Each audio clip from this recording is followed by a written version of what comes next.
Nasveti za vse, ki vas bosta led in sneg v prihodnjih dneh še vabila ven.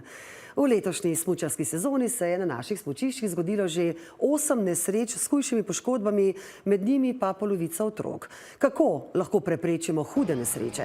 In kakšen čudež lahko stori čelada? V zadnjih 5 sezonah se je vsako leto poškodovalo za poln avtobus mladostnikov, no kar 90% med njimi pa jih je bilo mlajših od 14 let. V Kranjski Gori so lansko sezono zabeležili 73 nesreč, v letošnji pa do zdaj 14. Pomembno je, da se smučarji previdnosti učijo že od malih nog. Tam, kjer imamo začetne skupine, ugradimo, potem učitelji poskrbijo, da se ustavljajo na pravih mestih, poskrbimo, da imajo vsi tečajniki čelade. Te so obvezne za vse mlajše od 14 let in priporočljive tudi za ostale. V Italiji to že pravilo, da morajo imeti tudi odrasli in jaz mislim, da bomo tudi v Sloveniji šli po tej poti naprej. Jaz se spomnim, pred 10 leti je bilo mogoče 10% odraslih, ki so uporabljali čelado, danes pa mislim, da je manj kot 5% takih, ki jo ne uporabljajo. V Kranjski Gori so bili v preteklosti priča že več hujšim poškodbam, v katerih je prav čelada rešila